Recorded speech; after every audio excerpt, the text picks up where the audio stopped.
Ich danke dir, Kind. So, du kannst dann den Wagen in den Schuppen fahren. Und schaff den Arzneikasten rüber zur Krankenstation.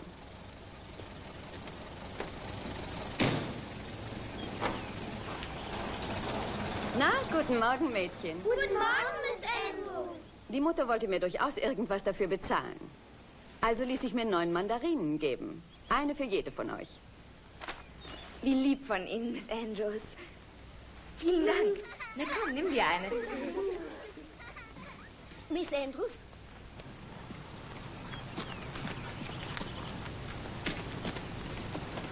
Ist es sehr schlimm gewesen?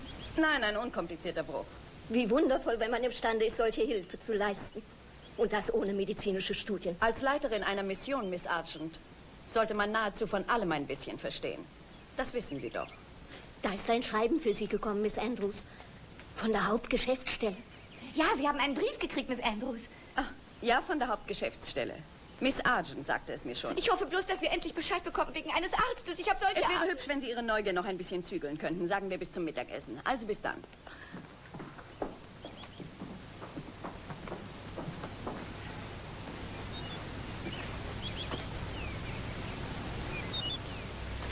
Und folglich müsste Dr. D.R. Cartwright spätestens am 16. dieses Monats in Ihrer Zweigstelle eintreffen. Gott sei Lob und Dank. Ich hätte es auch nicht länger ertragen können. Was für furchtbare Meldungen kommen aus Komtscha. Komtscha? Das ist doch da, wo Tunga Khan. Sie haben die Menschen ermordet in ihren Betten und... Mrs. Petter, bitte. Dieser Bandit, dieser Tunga Khan, vor dem Sie sich so fürchten, der wird sich hüten, uns zu belästigen. Wir sind amerikanische Staatsbürger. Ja, natürlich. Sie sind hier vollkommen sicher. Und nun lasst uns das Tischgebet sprechen. Gott spricht, mein Kind. Gott spricht zu dir. Ich will dein Gott und Vater sein.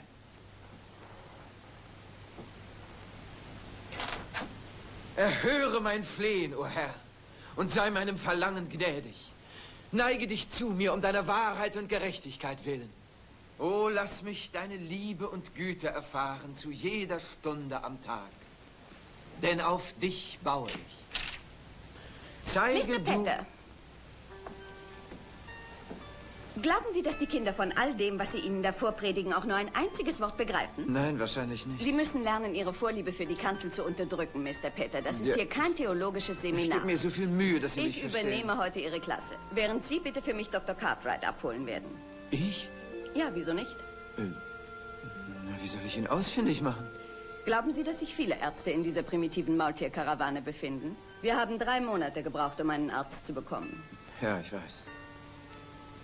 Flori und ich haben Ihnen so viel Mühe gemacht. Wir sind Ihnen eine große Last gewesen. Es tut mir leid, dass es hier geschehen musste. Ja, ist schon gut, Mr. Petter.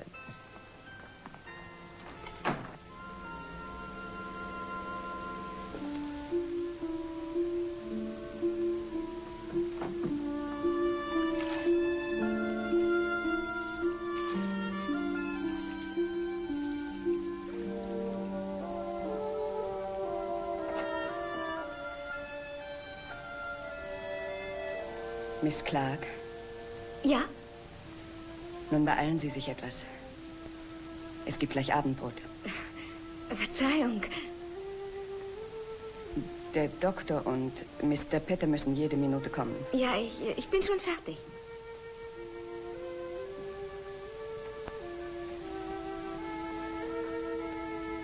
Ihre Haare.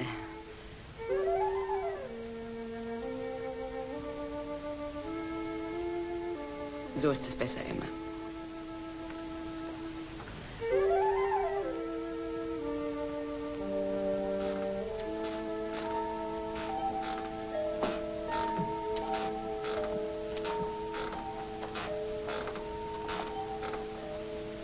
Aber wo bleiben Sie denn nur so lange? Es ist doch schon Abendbrotzeit.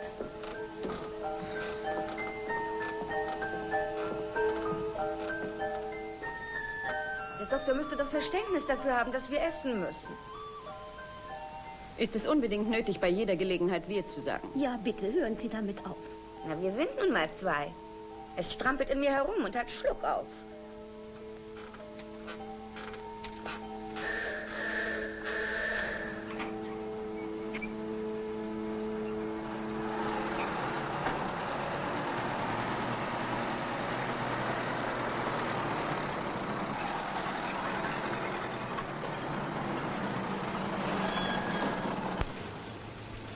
ist er, Charles? Wo ist der Doktor? Was ist, Mr. Petter? Ich weiß nicht. Er war nicht da. Auf dem Marktplatz waren bloß Bauern, lauter Chinesen. Ich suchte überall, aber ich habe keinen Arzt gefunden. Oh, es ist genau wie das letzte Mal. Ich glaube nicht mehr daran. Sie können einfach keinen Arzt kriegen, weil Sie sich nicht dafür einsetzen. Flori. Es interessiert Sie gar nicht. Das ist nicht recht von Ihnen. Das ist nicht anständig. Bringen Sie Ihre Frau auf Ihr Zimmer, Mr. Petter. Sie muss ins Bett. Oh, wir haben noch nicht mal Abendbrot bekommen. Wie sollen wir da Ich schlafen? werde Ihnen ein Tablett schicken. Ich bringe Ihnen was zu essen. Miss Argent bringt es ihr aufs Zimmer. Wir werden niemals einen Arzt finden, der zu uns kommt. Was haben wir hier zu suchen? Das ist der verlassenste Flori, Fleck der Welt. Flori. Oh, ich bin so verzweifelt. Flori, komm, wie einem komm, Tier Flori. wird es mir ergehen, wie einem Bitte, Tier in bitte, seiner bitte. Höhle. Hilflos. Hab keine Ich bin Angst, so mein Schatz. verzweifelt und niemand hilft mir.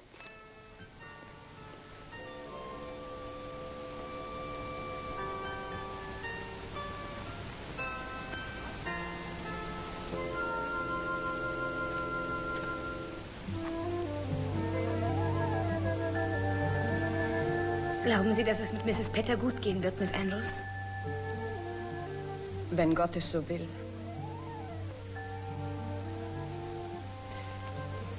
Was für ein wundervoller Abend.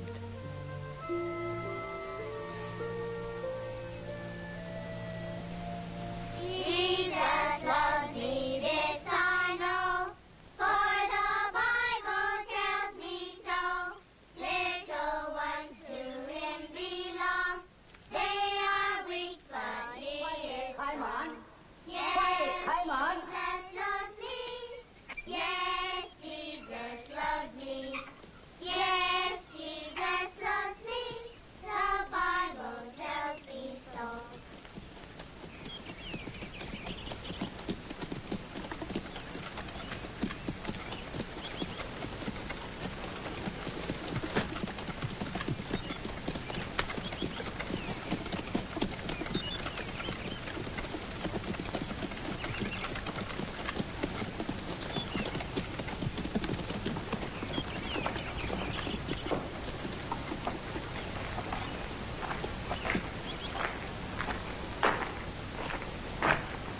Wer sind Sie und was wünschen Sie?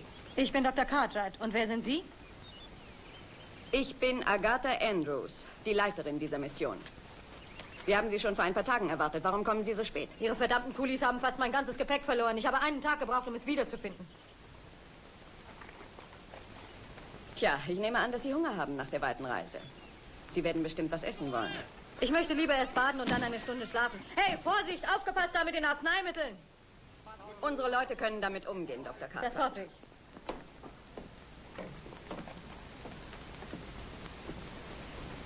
Mrs. Petter, das ist Dr. Cartwright. Was? Sie sind der Doktor? Aber Sie sind doch eine Frau. Tja, allerdings, falls die Männer mich nicht verkohlt haben. Charles, der Arzt ist eine Frau. Nun hab doch keine Angst, sie wird genauso gut sein wie ein Mann. Besser.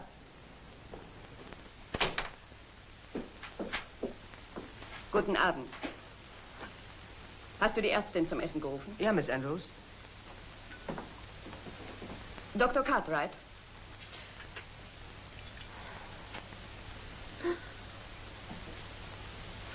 Es ist nun wohl an der Zeit, dass ich Sie bekannt mache mit meinem kleinen Stab. Das ist Miss Argent, meine Assistentin. Sie steht mir so treu und eifrig zur Seite, dass ich gar nicht wüsste, wie ich ohne sie auskäme. Mit Mrs. Petter haben Sie sich wohl schon bekannt gemacht. Sie ist die Frau unseres einzigen männlichen Lehrers. Guten Tag, Reverend. Mr. Petter ist kein Geistlicher. Nicht wahr, Mr. Petter? Nein, Miss Andrews. Aber ich... Sehr erfreut, Dr. Cartwright. Und Miss Emma Clark, unsere jüngste Mitarbeiterin, bitte, Sie sitzen neben mir, die mir viel Anlass zur Freude gibt. Guten Tag, Emma. Guten Tag, Dr. Cartwright. Ich bin so froh, dass Sie gekommen sind. Hatten Sie eine angenehme Reise? Ah. Sie sind bestimmt völlig fertig. Ich weiß, wie anstrengend das ist. Haben Dr. Sie sich- Cartwright, ich habe das Tischgebet noch nicht gesprochen.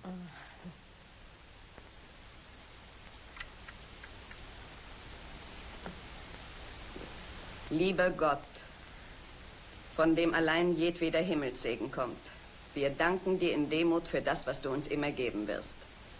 Gib uns, was du willst, so viel du willst und wann du willst.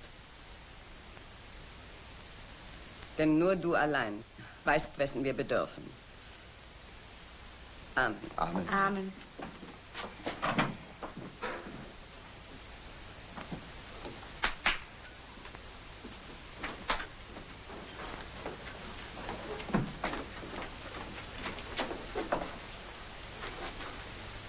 Dr. Cartwright, könnten Sie sich bitte das Rauchen abgewöhnen? Ja, wieso denn? Wir sind der Meinung, dass Tabak von Frauen unbedingt gemieden werden muss.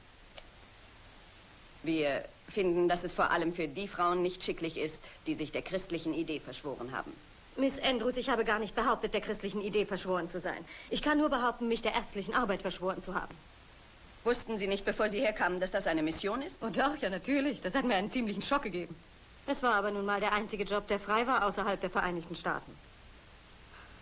Und ich hatte persönliche Gründe dafür, dass ich fort wollte. Oh. Und Sie können verdammt froh sein, dass ich gekommen bin. Ja, natürlich kann ich Sie nicht davon abhalten, auf Ihrem Zimmer zu rauchen. Oder auf der Station.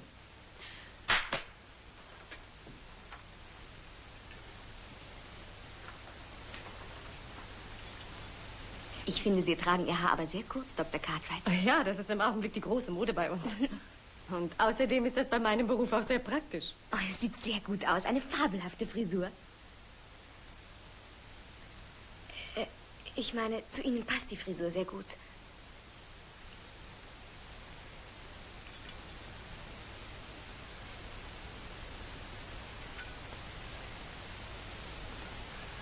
Ich habe heute keinen Appetit. Und das Baby ist so unruhig, Charles. Es tritt und stößt andauernd. Was ist? Wann untersuchen Sie mich nun mal, Doktor? Morgen früh? Warum nicht heute noch? Oh, wie schön. Ah. Nun, Mr. Petter, Sie machen ja den Mund überhaupt nicht auf. Wie fühlt man sich so als Hahn im Korb? Erzählen Sie doch mal.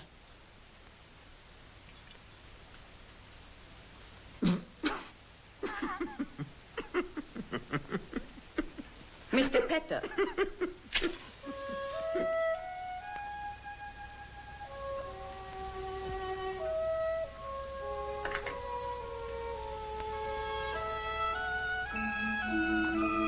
Ich komme etwas spät, aber soweit ich sagen kann, wird es noch ein paar Wochen dauern, bis Sie dran sind. Frau Doktor, muss ich große Schmerzen ausstehen? Wollen Sie Ihr Baby haben? Was ist eine Frau ohne ein Kind?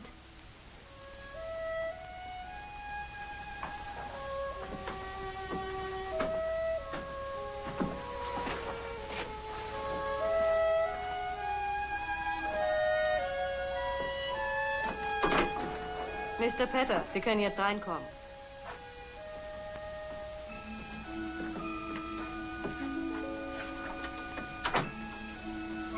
Ist alles in Ordnung, Frau Doktor? Bis jetzt ja. Na, siehst du. Aber es ist recht ungewöhnlich, das erste Baby in Ihrem Alter zu kriegen. Flori ist erst 42. 38, Charles. Ich kann die Wichtigkeit dessen, was ich sagen werde, nicht genug betonen, Mr. Petter. Hören Sie mir gut zu. Wenn Ihre Zeit kommt, muss Mrs. Petter in eine Geburtenklinik, die über alle modernen Apparaturen verfügt. Und es kann sein, dass sie sehr plötzlich in eine solche Klinik muss. In Ihrem Alter kann man das nie genau beurteilen. Schaffen Sie sie fort. So schnell es nur geht. Wenn Sie auf mich hören wollen. Wie denn fort? Das kann ich nicht. Sehen Sie, Ja, Petter? unsere Arbeit hier, wir sind unersetzlich, jeder. Ach, was unersetzlich. Du weißt doch, dass wir niemanden entbehren können. Ich wiederhole, Mr. Petter. Ihre Frau muss in ein modernes Entbindungsheim. Und hier gibt es keins. Na siehst du, Charles, das habe ich dir doch gesagt. Du hättest mich nie und nimmer in diese verdammte Einöde bringen sollen. Warum kamen Sie hierher? Ich wollte schon immer gerne Pfarrer werden. Diese Laienmission war die einzige Chance für mich. Wie lange sind Sie schon verheiratet? Schon fast ein Jahr. Ein Jahr?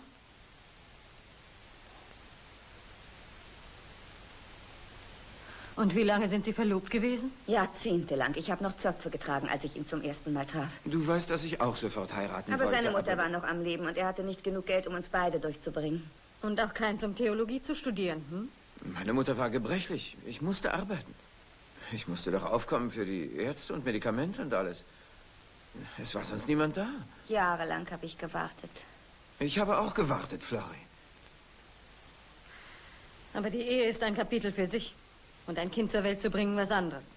Das eine muss das andere nicht unbedingt nach sich ziehen. Wussten Sie nicht, wie schwierig eine Geburt im Klimakterium ist? Ja, also darüber habe ich keinen Moment nachgedacht. Wir waren verheiratet, endlich. Und ich hatte keine Angst. Alle meine Freundinnen haben längst Babys. Betty Chapman hat sogar Zwillinge. Und jetzt bin ich endlich dran. Na schön. Wir werden tun, was wir können. Gott wird Sie schützen und ihr beistehen. Mr. Petter, ich habe jahrelang in großen Krankenhäusern gearbeitet. In New York und Chicago. In vornehmen Vierteln und Slums. Da ist Gott nie herabgestiegen und hat auch nur einem geholfen. Ich danke Ihnen, Frau Doktor. Auch wenn sein Arm mich schlägt. Ich vertraue ihm.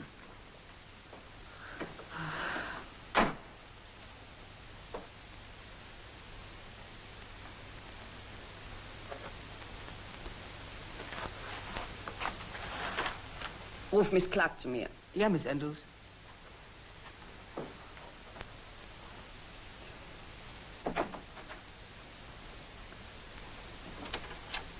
Ja, Miss Andrews?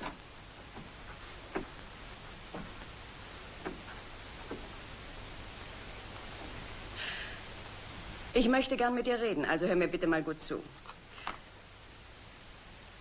Ich gebe mir nur Mühe, dich zu beschützen. Das verstehst du doch hoffentlich, nicht wahr? Nein. Du hast bisher ein sehr wohlbehütetes Leben gehabt.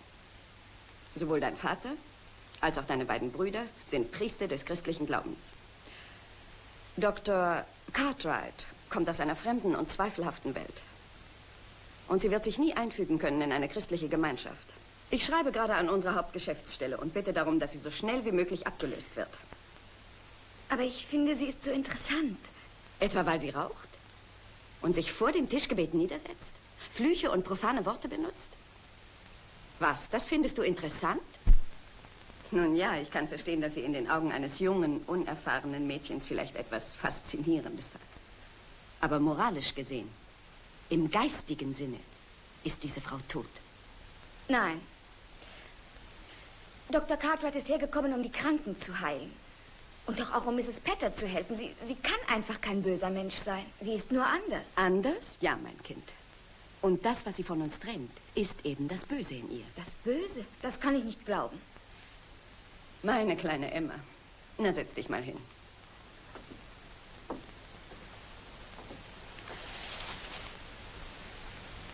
Sag mir, hast du denn wirklich den Wunsch, in Dr. Cartwrights Welt zu leben? Nein. Hat dich vielleicht die naive, unbezwingliche Neugier deiner Jugend dahin geführt? Nein. Nein, das meine ich ja gar nicht. Das haben Sie falsch verstanden. Emma, ich habe mich dir gewidmet mit all meinen Kräften. Ich habe versucht, dich so vieles zu lehren und dich zu führen. Und jetzt willst du mir damit danken, dass du deinen Glauben verlierst? Oh nein, nein, ich habe doch nicht meinen Glauben verloren. Das dürfen Sie nicht denken. Das ist nicht wahr. Du hast so viele Gaben und Tugenden, Emma. Sie müssen nur mit Sorgfalt und Liebe gehütet und in die richtigen Kanäle geleitet werden. Das ist alles. St. Matthäus hat gesagt, selig sind die, die reinen Herzens sind, denn sie werden Gott schauen. Das ist doch bestimmt leicht zu verstehen, nicht? Ja, ich danke Ihnen, Miss Andrews.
Ich bin Miss Binns, Leiterin der britischen Mission in Komschar.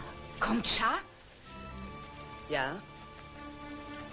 Das ist Mrs. Russell und Miss Ling. Wir haben uns versteckt, sobald wir hörten, dass Tunga Khan auf dem Wege war. Er hat die Mission in Brand gesteckt und unsere Leute umgebracht. Was für ein furchtbares Erlebnis für Sie. Selbstverständlich sind Sie herzlich willkommen, bei uns auszuruhen.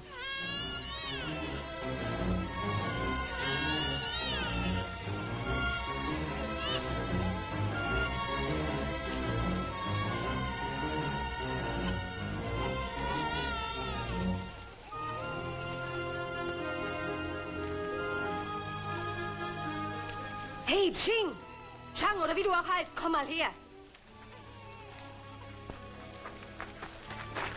Los, frag die Frau, wie lange das Baby schon krank ist. 病了多久了？ 10 Tage, Miss Doktor.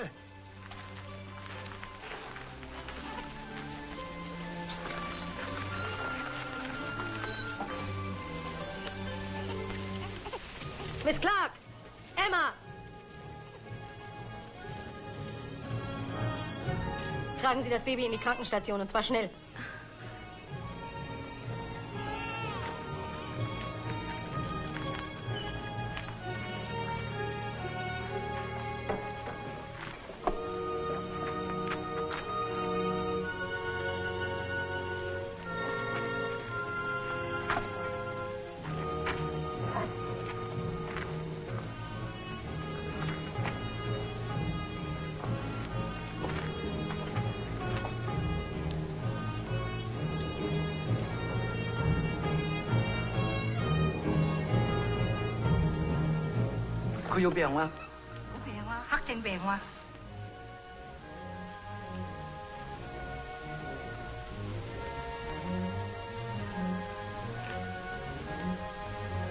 Schafft ihn sofort in die Klinik. 送到医院去，快点！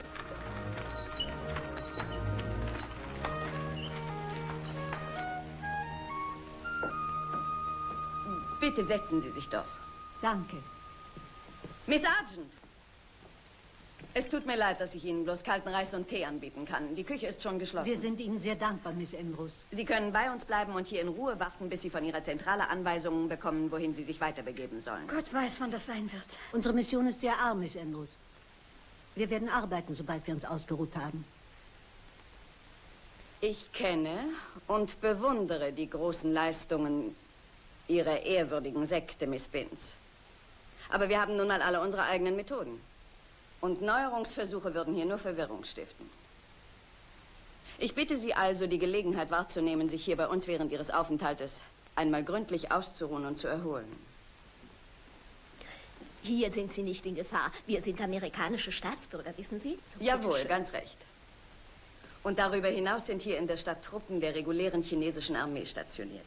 Ist es wahr, was man sich über die Gräueltaten in Komschar erzählt? Über die Gräueltaten? Sie haben getötet, vergewaltigt, verstümmelt. Sie haben die Chinesen in Bündeln zu 3 zusammengebunden und sie ins Feuer geworfen. Russell. Kinder, alte Frauen. Es war ihnen ganz gleich wer. Sie haben sie auf die Erde gepresst und hielten sie fest und schlugen auf sie ein. Quälten sie und peinigten sie. Charles! Nicht doch. Beruhigen Sie sich doch, Mrs. Petter. Nun kommen Sie.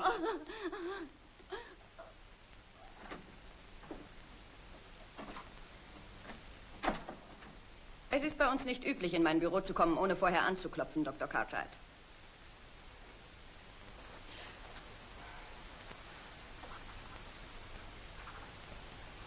Wenn Mrs. Petter hier bleibt, kann ich die Verantwortung für ihr Leben nicht übernehmen.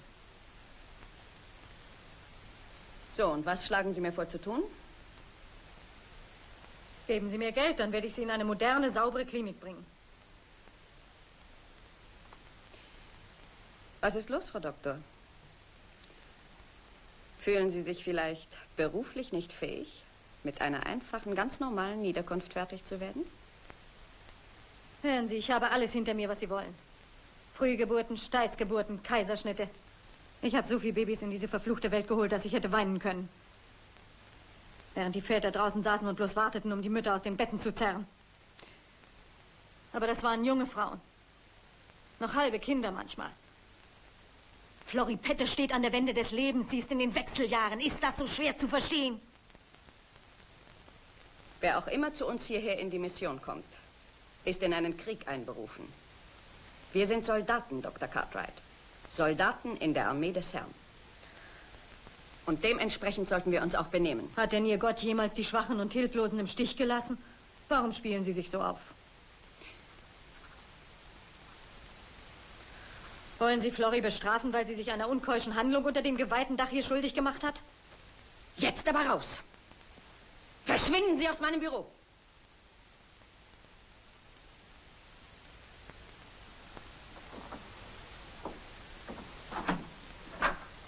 Sie sind nur eine erbärmliche Witzblattfigur. Dr. Cartwright, was ist nur geschehen? Man kann Sie ja in der ganzen Mission hören. Miss Argent, nach meiner Meinung entsteht für Mrs. Petter ein großes Risiko, wenn sie ihr Kind hier bekommen soll. Und es wäre ein Wunder, wenn das Baby am Leben bleibt. Also würden Sie Ihre Chefin bitten, mir das Geld zu geben, um sie fortzuschaffen. Miss Andrews kann Ihnen doch nie und nimmer Missionsgelder für private Zwecke geben, Doktor. Das ist eine Vorschrift. Na schön, dann hoffe ich bloß, dass Ihr Gott barmherzig ist. Jetzt liegt's bei ihm, ob Florrie Petter durchkommt oder nicht. Das ist ja Blasphemie. Guten Tag, Kinder. Guten Tag. Guten Tag. Dr. Cartwright, geht's dem Baby schon besser? Na, kommen Sie mit und sehen Sie sich's an.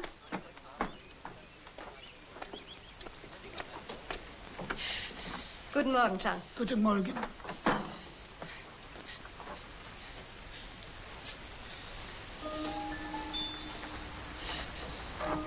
Sehr viel krank, Miss Doktor. Ist es sehr schlimm?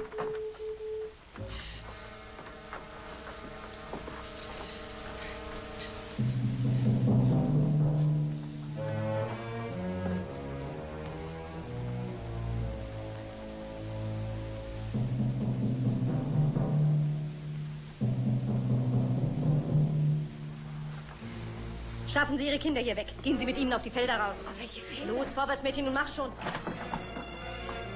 So, Mädchen, kommt, steht auf. Wir gehen heute ein bisschen raus und arbeiten auf den Feldern. Alle hübsch in einer Reihe. So, nun mach schon. Steh auf, mein Schatz. Kommt.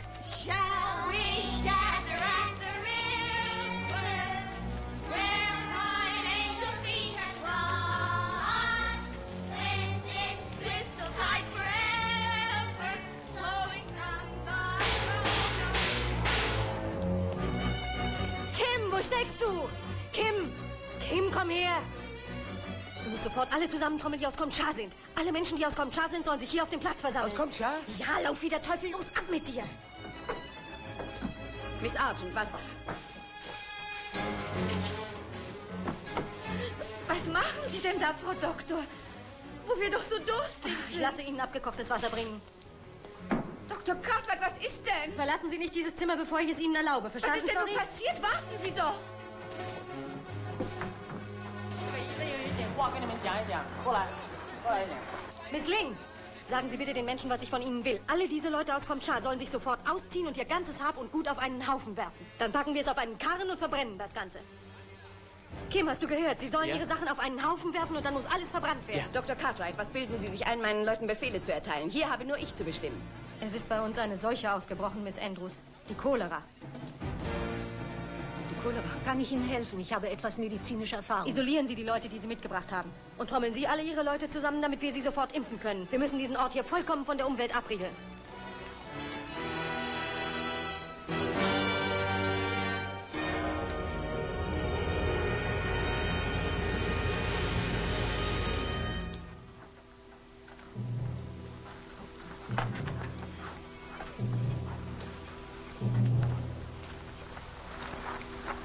So, Kinder, rollt alle die Ärmel hoch.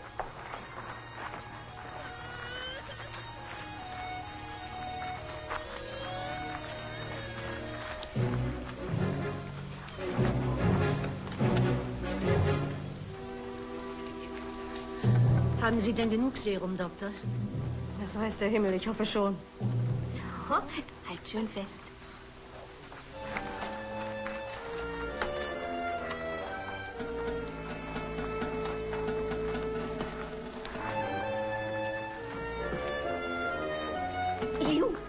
Lauf mal rüber in mein Zimmer, da sind noch ein paar Hemdblusen und Schuhe. Bring sie her, beeil dich.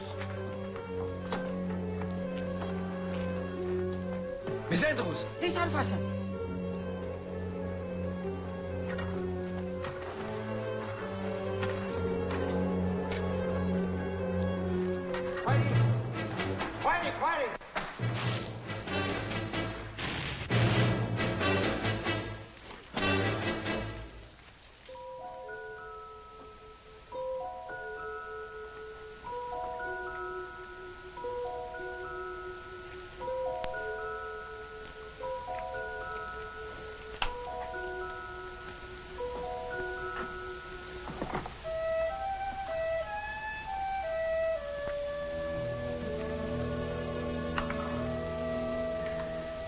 Doktor, Sie sind seit 36 Stunden auf den Beinen.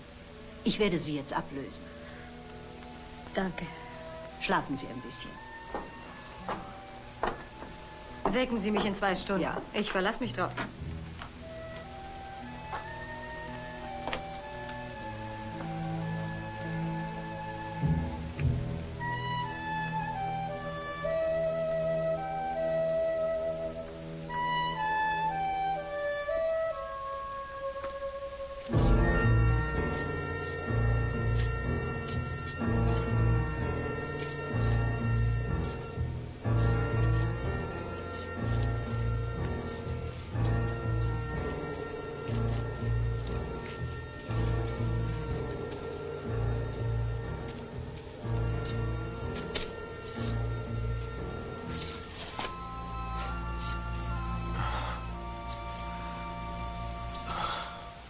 Oh Gott.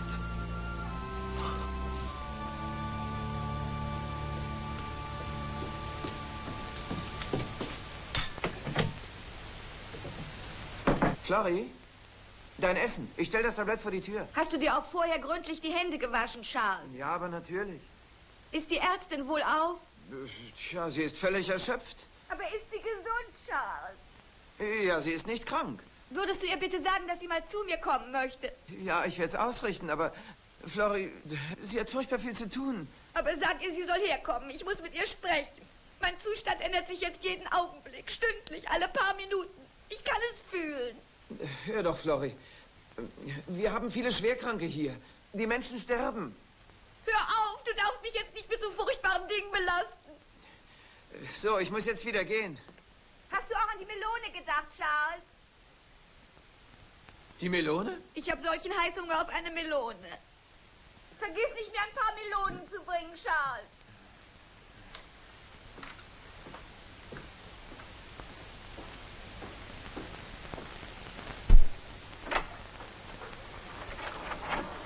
Frau Doktor. Dr. Cartwright. Es tut mir leid. Ich weiß, dass Sie überanstrengt sind, aber es handelt sich um Emma. Emma? Ja, sie.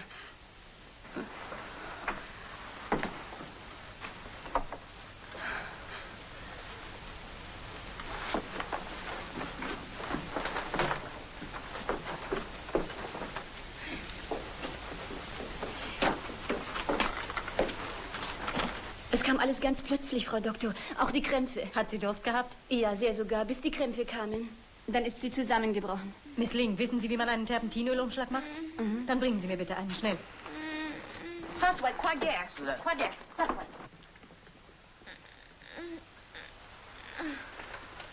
Ruhig, Mädchen, komm, ganz ruhig. Sie werden Sie mir helfen, Frau Doktor. Na, dazu bin ich doch wohl hergekommen.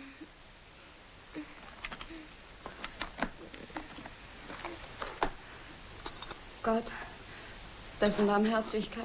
Ich kann nicht beten. Ich kann nicht beten. Doktor, lassen Sie Emma nicht sterben.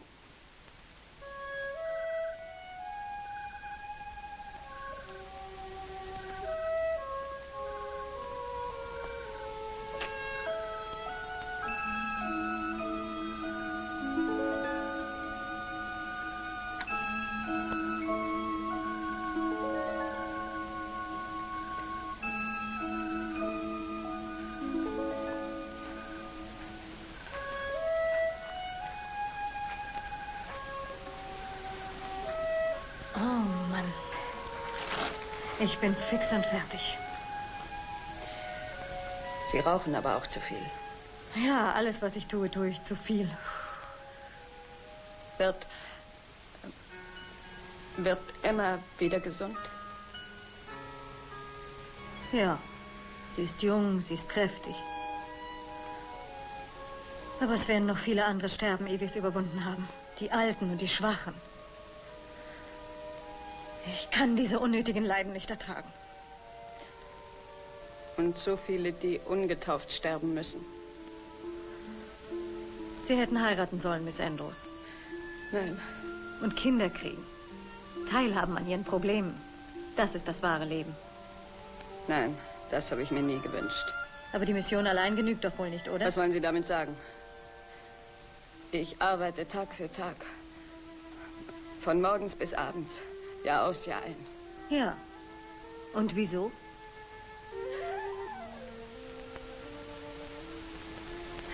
Ich tue das, um mein Leben auszufüllen. Weil Sie irgendwas entbehren müssen. Ja. Ich habe immer nach etwas gesucht, das mir vielleicht... Es ist nicht da. Und Gott allein ist nicht genug. Gott helfe mir. Er kann nicht alles geben.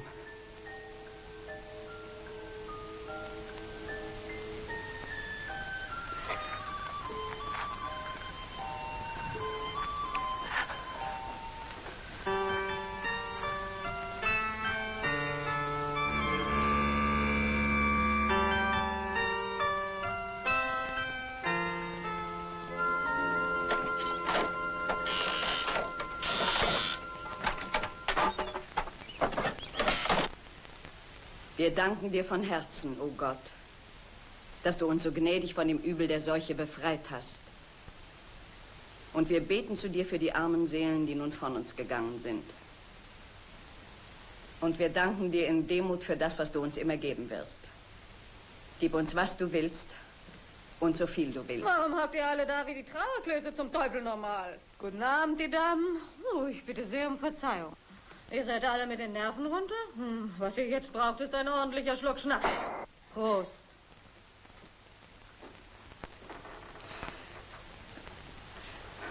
Nehmen Sie diese Flasche sofort vom Tisch, wenn ich bitten darf.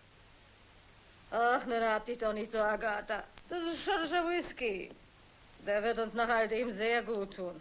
Sie ist ja betrunken, Charles. Ach, Chloe. Du hast ja so recht. Aber mach dir deshalb keine Sorgen. Bis zu dem Tag, wo es in deiner Abteilung soweit ist, bin ich wieder stocknüchtern. Das kannst du mir glauben. Frau Doktor. Whisky. Verruchtes, schandbares Gift.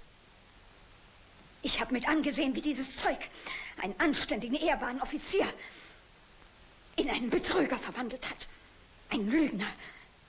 Ein Wüstling. Das hat sein Leben ruiniert. Ja, und mein Leben dazu. Ich könnte Ihnen Dinge erzählen. Schmutzige Dinge. Als Sie zur Mission in Komscha gekommen sind, hatten Sie die Tür zu Ihrem Leben mit Colonel Russell zugeworfen. Lassen Sie sie zu. Bitte setzen Sie sich wieder hin, Mrs. Russell. Wir haben nun genug von solchen Scheußlichkeiten.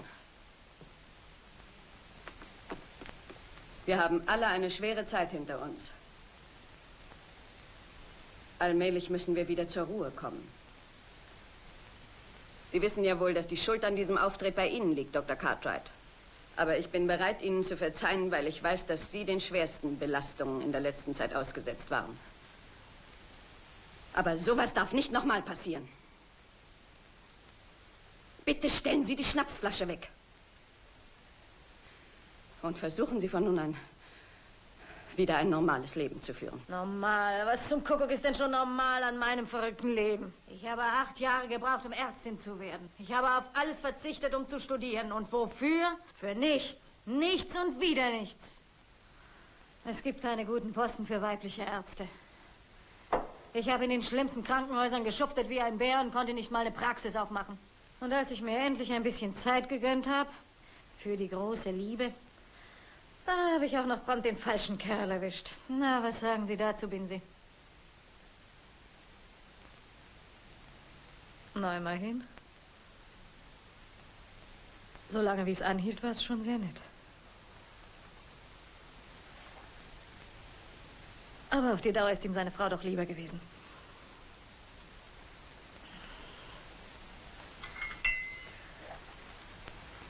Tja, was ist daran so normal, möchte ich wissen. Also nun sag mir mal, was ist eigentlich überhaupt normal an einem von uns armen, irren Hühnern, die hier sitzen in dem Schuppen?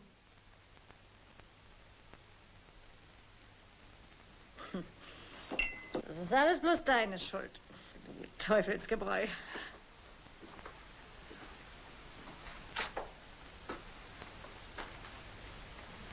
Weißt du was, Emma, du bist die Einzige von uns, die noch eine Chance hat. Da draußen erwartet dich eine Welt der Wirklichkeit. Verschwinde aus diesem Irrenhaus, solange du noch Zeit hast.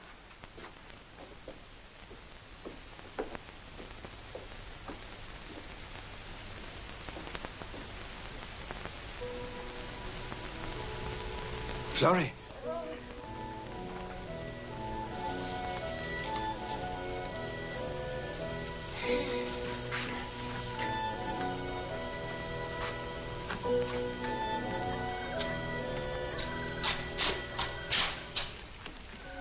Petter! Florrie? Geht's schon los? Nein, aber sehen Sie doch mal da. Was ist denn das? Ich weiß nicht, aber ich werde es feststellen.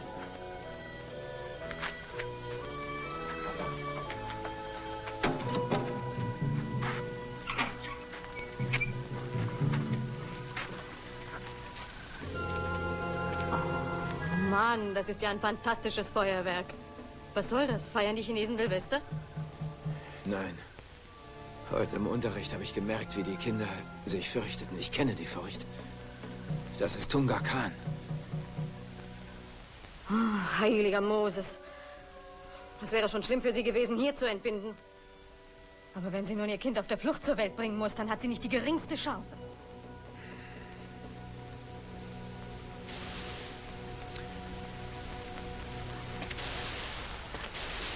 Was ist denn das? Hören Sie doch. Feuerwerkraketen? Gewehrschüsse sind das. Was war ich doch bloß für ein Idiot, dass ich meiner Frau eine Entbindung unter solchen Umständen zumute. Wie konnte ich sie bloß hierher schleppen, sie mit Bitten und Drängen in diese chinesische Mausefalle locken? Und wozu schon? Doch nur aus Eitelkeit, nur weil ich Pfarrer spielen wollte. Oh Gott, vergib mir, was ich Flauchi antat.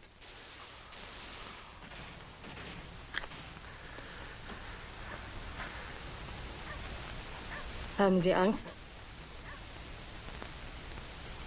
Nein. Zum ersten Mal in meinem ganzen Leben habe ich keine Angst. Vor nichts. Ich kann bloß noch an Florrie denken. Horchen Sie.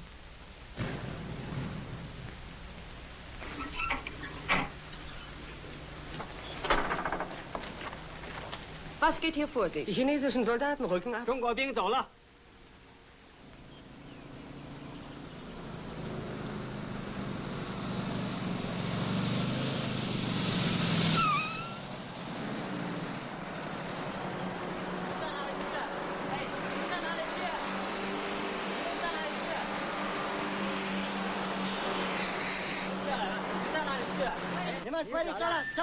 Einen Augenblick. Haben Sie den Befehl, hier abzurücken? Sie handeln offenbar auf eigene Verantwortung. Ich werde mich über Sie beschweren in Nanking. Warum reißen die Soldaten aus, Miss Lin? Sie lassen uns allein zurück. Warum lassen Sie uns im Stich? Doch. Das ist Tunga Khan. Der kommt hierher, ihr werdet sehen. Er kommt hierher, ihr werdet sehen. Doch.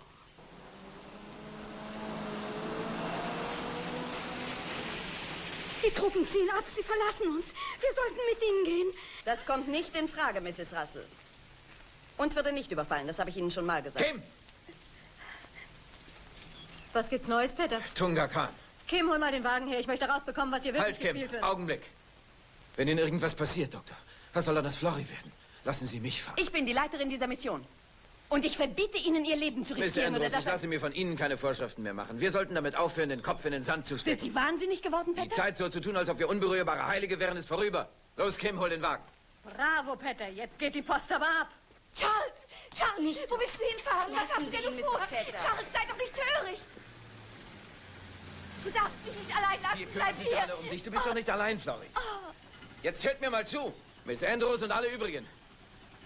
Wenn wir hier noch heil rauskommen wollen, müssen wir uns beeilen. Also packt inzwischen. Nur das Allernötigste. Wir brechen auf, sobald ich zurückkomme. Dann müsst ihr bereit sein. Los, Tim. Mach keine Dummheiten, Charles. Sei ganz ruhig, pack deinen Koffer, Florrie. Sie bleiben hier, Petter. Hören Sie nicht, was ich sage. Petter, ich befehle es Ihnen.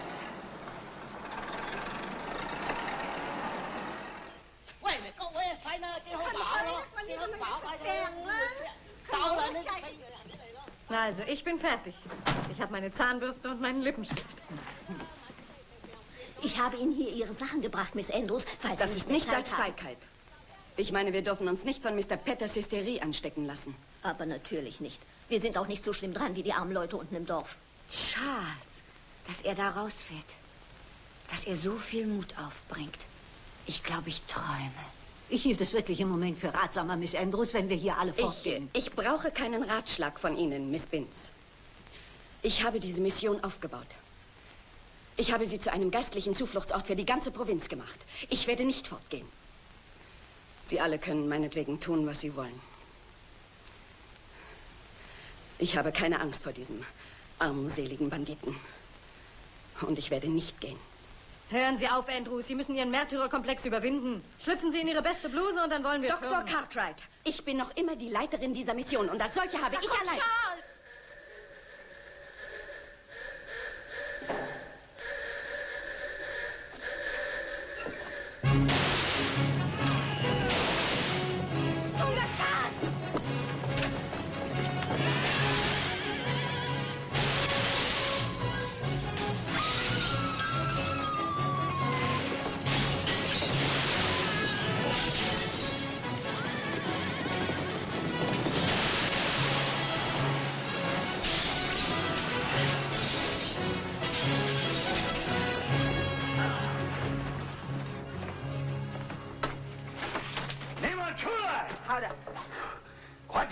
Woman, Tulai.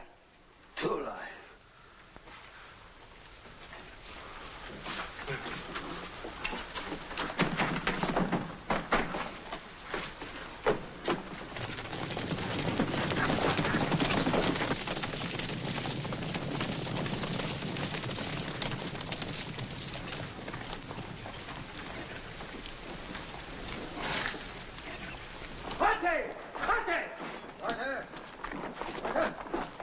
Wo ist Charles? Wo ist mein Mann? Charles!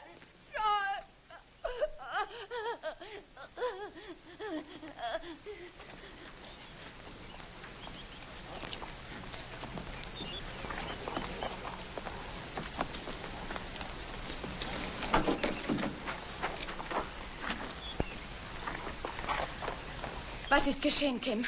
Was ist mit Mr. Petter? Wir kommen ins Dorf und sehen, sie stehlen und töten.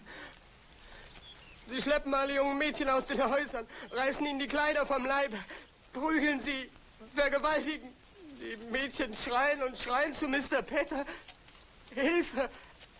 Mr. Petter steigt aus dem Auto aus und will den Mädchen helfen. Da schießen sie ihn wie einen Hund und lachen darüber. Mr. Petter ist tot. Nein! Und Charles! Ruhig, Florrie. Nein!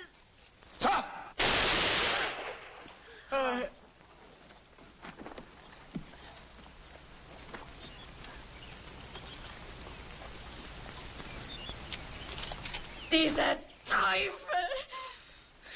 Gott soll dich zertreten wie einen Wurm! Du wildes Ungeheuer! Du Tier! Au! Heidi, Heidi!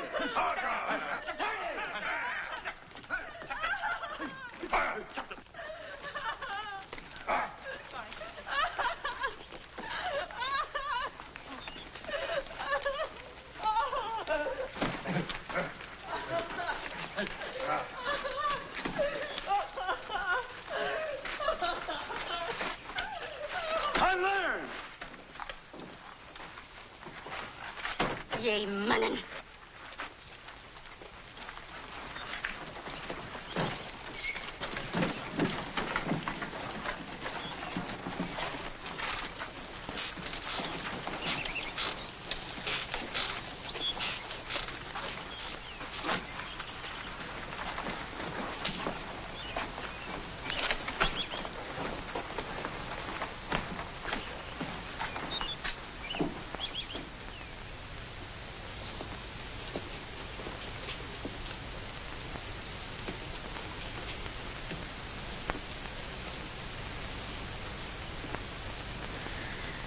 Was werden Sie tun mit Miss Ling? Warum haben Sie sie fortgeschleppt? Um sie zu entehren. Miss Ling entstammt einer berühmten Mandarinenfamilie. In europäischen Ländern würde man sie Prinzessin nennen. Charles.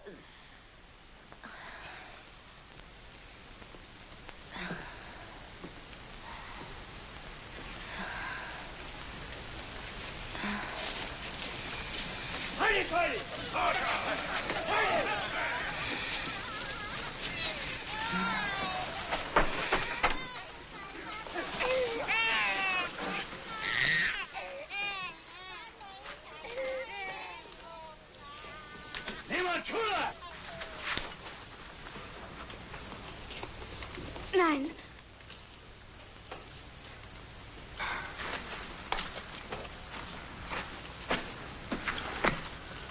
Gesagt haben!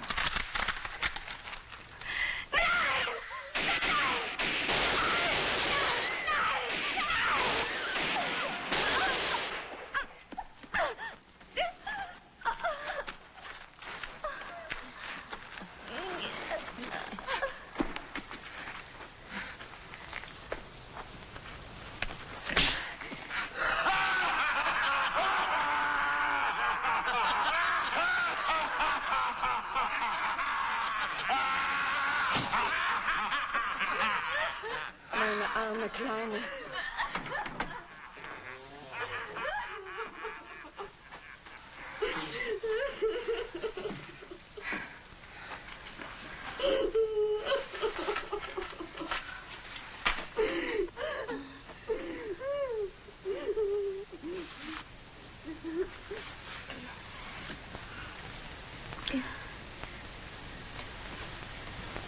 Dr. Cartwright?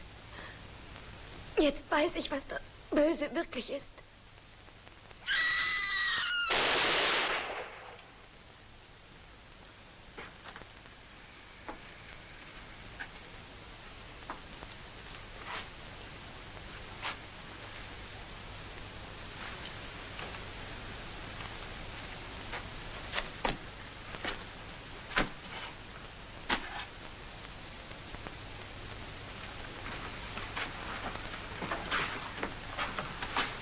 Tango, Chido Ciao. McGollen. Yankee. Amerikaner. Reich. Butchin. Er will Geld haben. Chen. Er will viel Geld. Er glaubt, wir wären reich.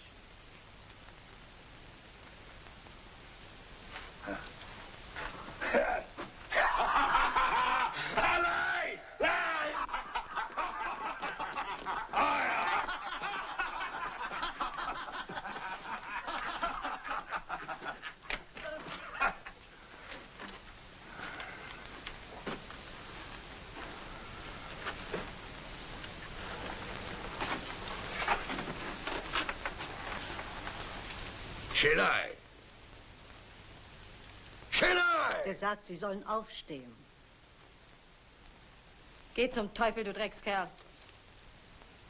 Sie sagt, sie kann nicht aufstehen.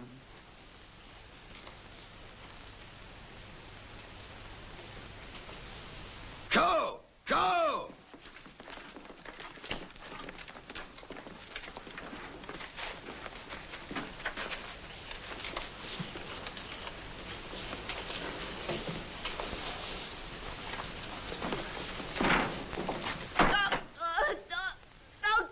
Flori, schön ruhig.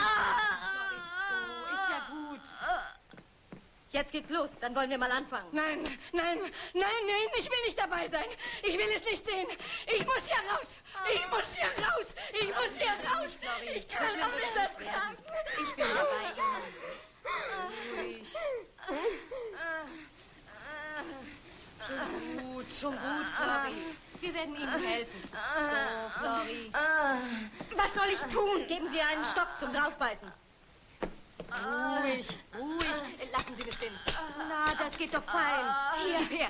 So, jetzt beißen Sie mal darauf. Na los doch, kräftig draufbeißen. So ist gut. Ruhig.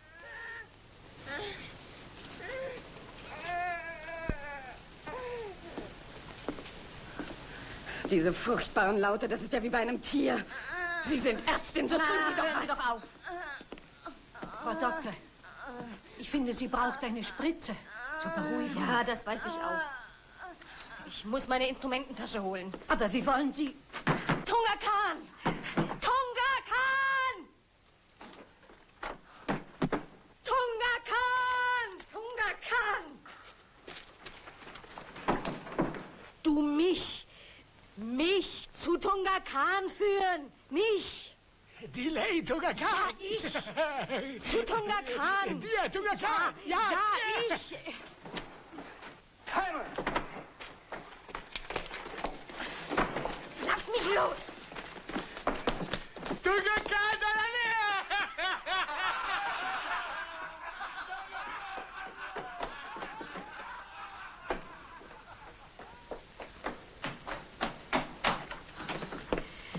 Hör zu, du gemeiner mongolischer Affe. Da ist eine kranke Frau. Ich brauche meine Instrumententasche und heißes Wasser. Die Frau bekommt ein Kind. Suma! Miss Ling. Ist Ihnen noch nichts geschehen? Ich lebe noch, wie Sie sehen.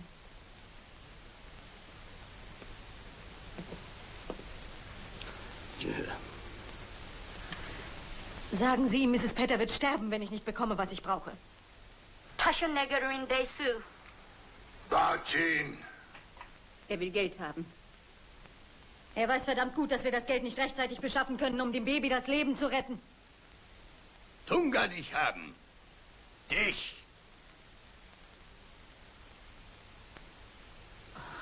Hat der gemeint, dass ich... Ja, ganz recht, genau das.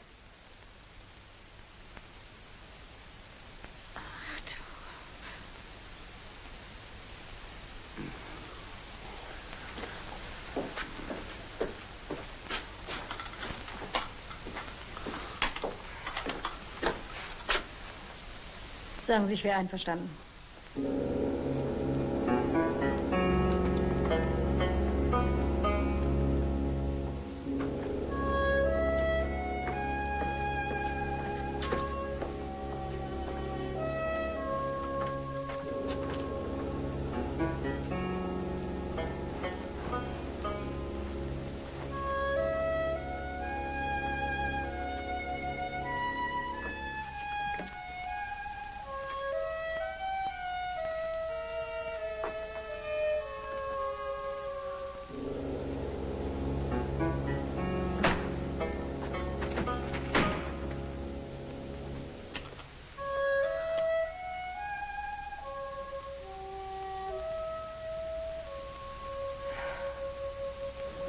Miss Binz, sie kommt zurück. Geben Sie das Tuch her. Ja, das da. Tutschen, raus jetzt. Raus hier! Heute!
Es ist ein Junge, falls es Sie interessiert.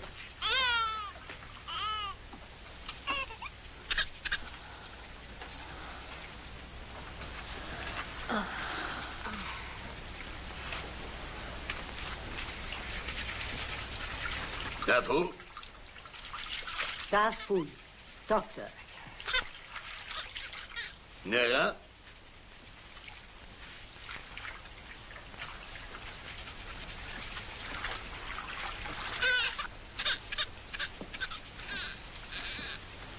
Schweinereierei.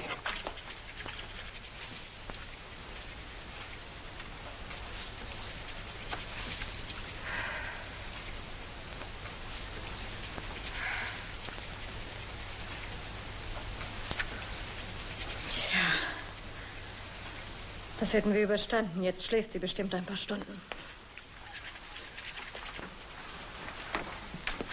Haben Sie verstanden, was er meinte? Ich kann es mir ungefähr denken. Dr. Cartwright, ist es nicht wie ein Wunder, dass er lebt und atmet? Oh ja. Ich fürchte, Florrie wird keine Nahrung für das Baby haben. Ja? Ich besorge euch etwas Milch. Wenn die Männer sie bringen, dann nimm ein sauberes Stück Stoff, tauche es in die Milch und lass das Baby daran saugen.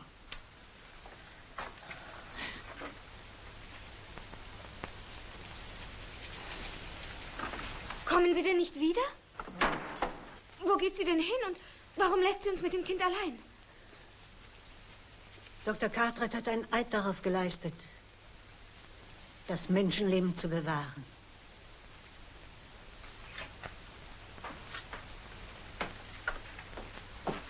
Ich brauche Milch fürs Baby und die Frauen müssen was zu essen bekommen. Jetzt gleich. Lunai, my fun. Geld haben!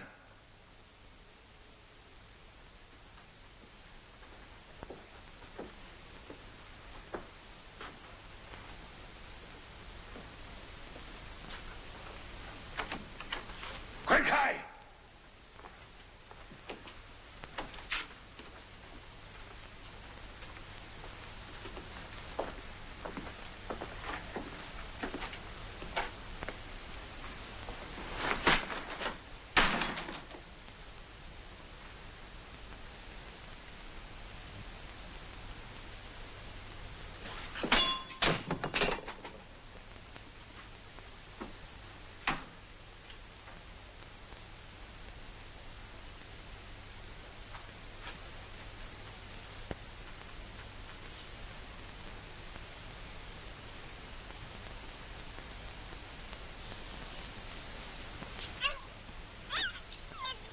Er will sie ja bloß deswegen, weil sie weiß ist und er gelb. Ach, tierisch ist das. Diese Spannung hier ist unerträglich. Diese Hitze.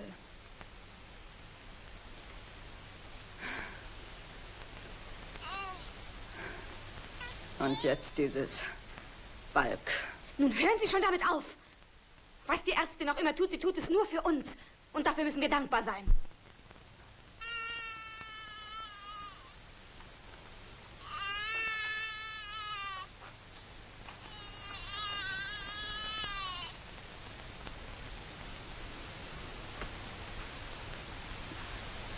Jetzt wird mein Baby also keinen Vater haben. Ich begreife nicht, warum ausgerechnet Charles so etwas tun konnte. Charles, der doch immer vor allem Angst hatte. Der Junge wird mit dem Wissen aufwachsen, dass sein Vater ein sehr tapferer Mann war. Aber warum hat er es getan? Wozu? Ich frage mich, wer jetzt für uns sorgen wird. Gott der Allmächtige wird für uns sorgen. Miss Binns, reden Sie mir nicht mehr von Gott.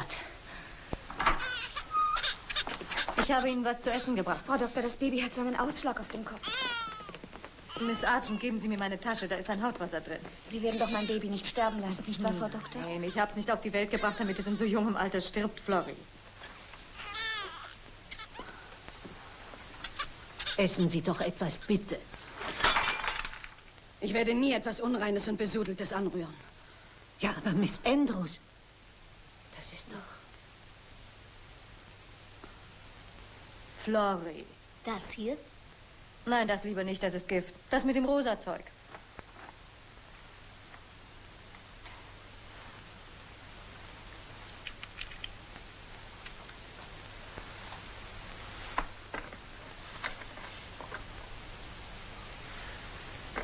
Er wird sterben, wenn wir hier nicht schnell wegkommen. Das wissen Sie doch auch. Ach, Florrie, passen Sie mal auf. Der wird bestimmt noch ein fabelhafter Fußballspieler werden.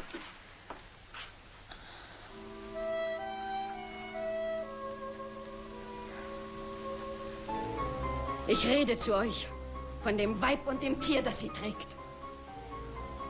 Die Unzucht, Die Hurerei, die Unkeuschheit, den eitlen Götzendienst. Andrews.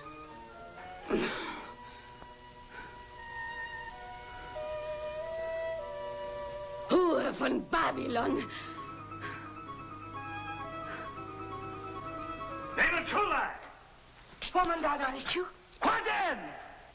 Wir sollen fort. Wir müssen hier raus. Kommen Sie.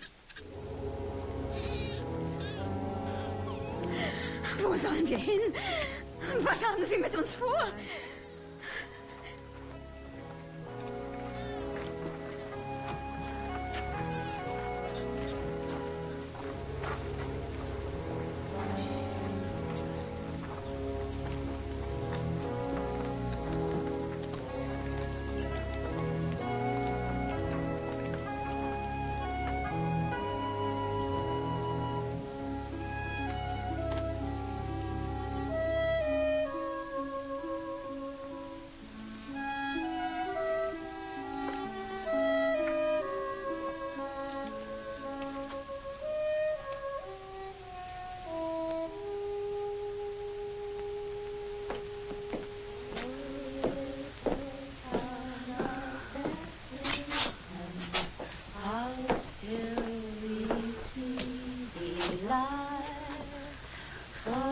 Aufhören!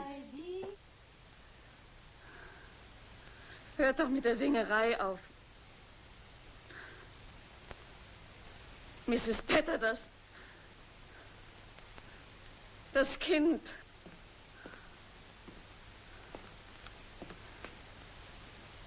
Die solche Dinge tun, die sich mit frecher Stirn ihrer Verworfenheit rühmen, die sollen nicht erben das Reich Gottes. Ich weiß, warum Sie uns hierher gebracht haben. Damit Sie uns alle rausführen können und uns mit dem Rücken gegen die Wand stellen und uns erschießen, so wie es den Chinesen ergangen ist.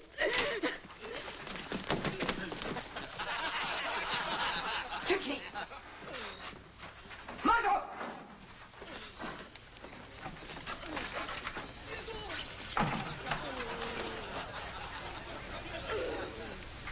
Mais sama yung Chaja. Ni Puchema. Ni Puchema.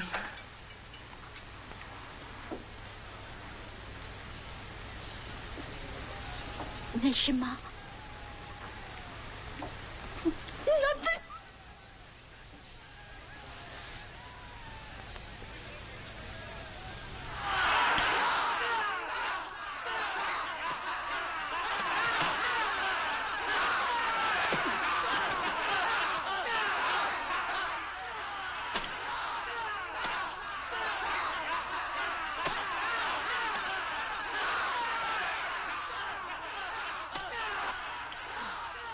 Sie werden sich gegenseitig umbringen. Sie sind alle ganz nackt und gelb und... Hure von Babylon. Miss Andrews.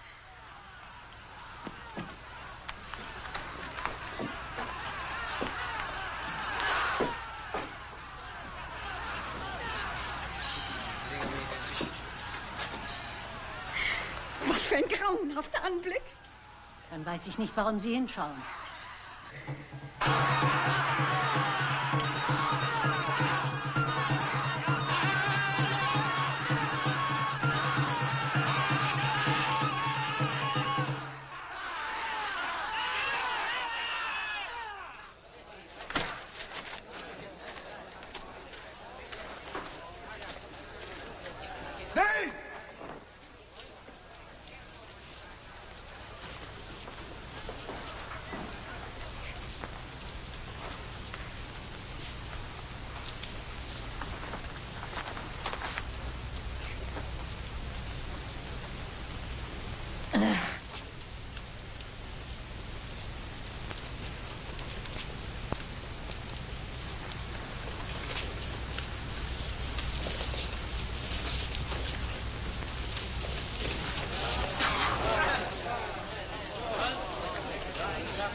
Ich habe einen Traum gehabt.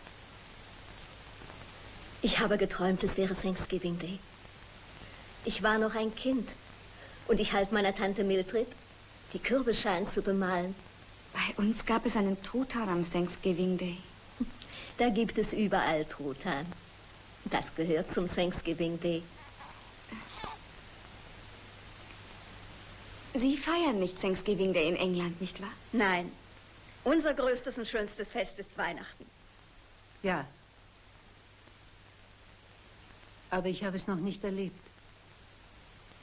Ich bin noch niemals daheim gewesen. Ich habe China nie verlassen. Seit meiner Geburt. Mein Vater war hier Missionar und meine Mutter ebenfalls. Aber eines Tages... Oh, Dr. Cartwright.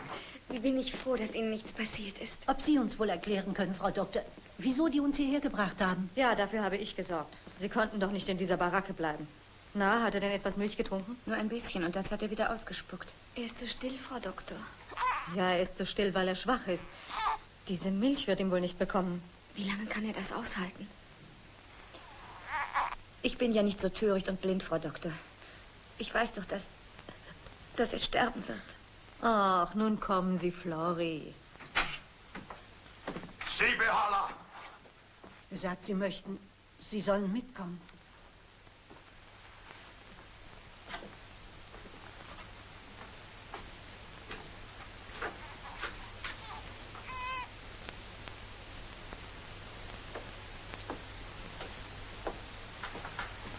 Dr. Cartwright, Sie haben uns da herausgeholt. Sie schaffen es vielleicht auch, dass Sie Mrs. Petter mit dem Baby hier fortlassen.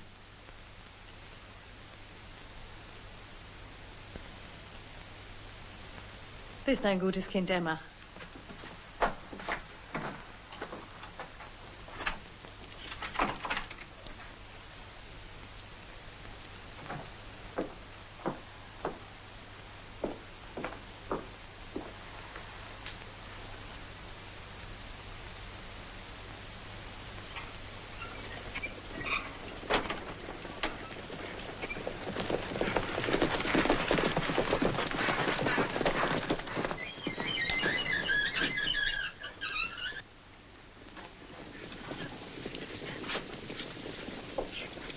Unter dem schwarzen Mantel der Nacht liegt sie bei einem Tier. Das klingt zwar wie ein Zitat aus der Bibel, ist aber von Ihnen erfunden. Wir wollten anderen helfen und wählten darum die Einsamkeit. Was können wir schon über die Sünden des Fleisches wissen? Welches Recht haben wir, andere zu beschimpfen, hinter den Mauern des Zölibats verschanzt?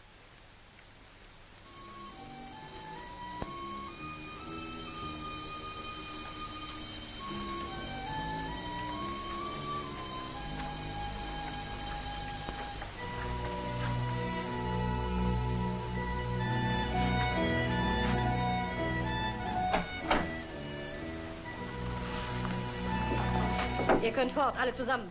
Nun kommt, nehmt eure Sachen und verschwindet, bevor er sich noch mal anders überlegt. Emma, kümmere dich um das Kind. Wieso denn bleiben Sie hier? Warum kommen Sie nicht mit uns Beeil mit? dich.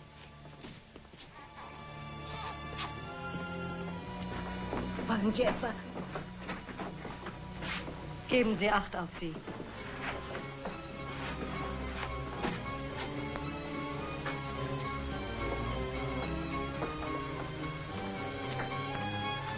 Miss Argent.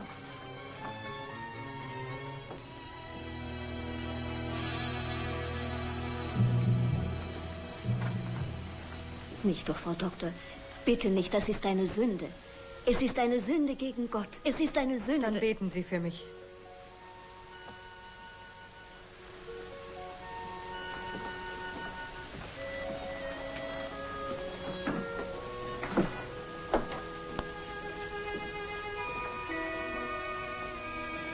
Hardin!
Dr. Cartwright. Diese Frau werde ich nie vergessen, und wenn ich 100 Jahre alt werde.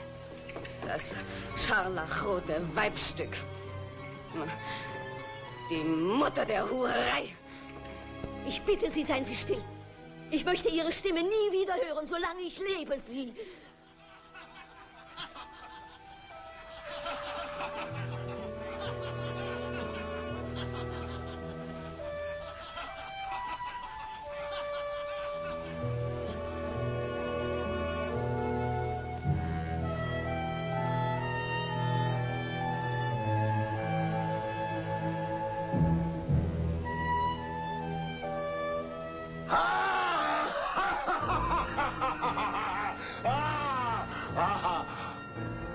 Martin!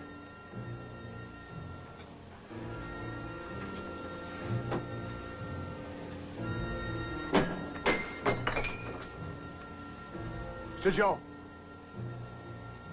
Sergent!